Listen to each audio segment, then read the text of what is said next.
The lecture hall of the Imperial Military Academy on Station 9 was dead silent, save for the hum of the antigrav projector displaying a tactical map of the outer rim. At the podium, Professor Valen, a towering, four-armed Krellian, was detailing urban choke points. In the third row sat Arthur. He was 19, wore a faded gray hoodie, and was currently fighting a losing battle against sleep, his head propping up a hand that held a half-empty travel mug of lukewarm black coffee. He was the only human in a room full of apex predator species. To the rest of the academy, he was just a soft-skinned, slow-moving biological liability who had somehow bluffed his way past the entrance exams. Then, the atmospheric seals on the upper ventilation grid hissed. A shadow didn't just drop from the ceiling. It erased the light as it fell. It was a shadow stalker of the Vorian Guild.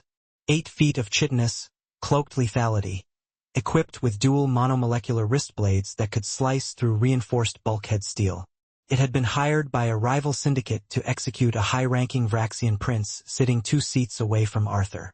The class didn't react.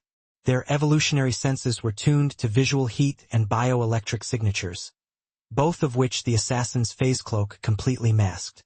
The stalker landed without a sound on the tier behind Arthur. It didn't care about the human. To the assassin, the hairless biped was an inanimate piece of furniture. It raised its right blade, priming the molecular edge to sever the prince's nervous system in a single microsecond stroke. It made one mistake.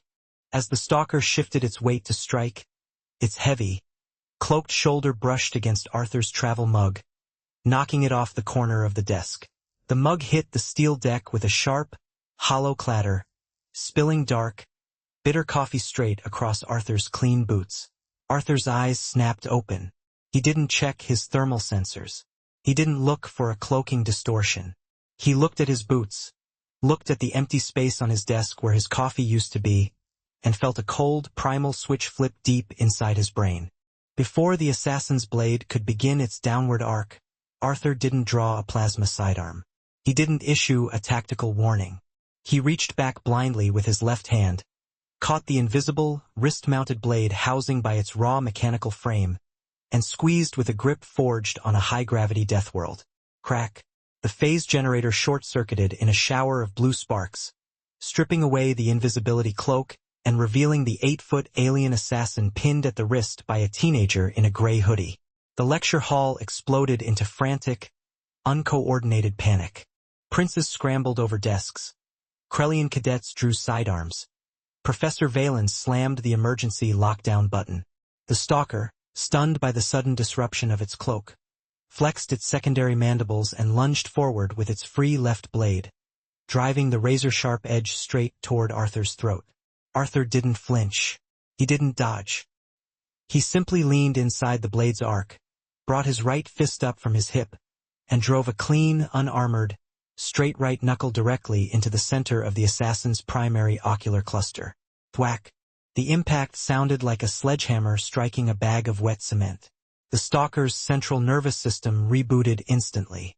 The 800-pound apex predator was lifted off its feet by the raw kinetic force, crashing backward over 2 rows of desks, shattering transparent data slates, and coming to a violent stop against the far bulkhead wall. It didn't get up. Its mandibles twitched twice, and its ocular lenses went completely dark. Silence returned to the room, heavy and suffocating. 60 future galactic commanders stared at the unconscious shadow assassin. Then 60 sets of eyes slowly turned back toward the third row. Arthur was standing by his desk. He wasn't breathing heavily. His heart rate hadn't even spiked into a combat register.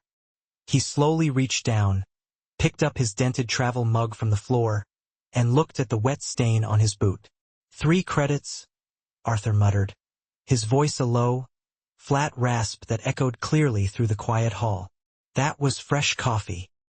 He turned his head and looked at the stunned Vraxian prince sitting next to him, who was currently trembling so hard his scales were rattling against his chair. "You got a spare mug?" Arthur asked. The prince frantically nodded, pulling a sealed thermal canister from his bag and shoving it across the desk like a sacred offering to an angry deity. "Good," Arthur said, popping the cap and taking a slow sip. He looked up at Professor Valen, who was still frozen at the podium with all four arms locked in midair. "Sorry for interrupting the lecture, Professor. You were talking about choke points? Galactic empires spend billions of credits engineering stealth camouflage and high-tech assassination gear. But humanity? You can cloak your body, you can hide your heat, and you can bypass their sensors, but if you knock over a tired human's morning coffee, you're going to learn real fast that some monsters don't need tech to ruin your day."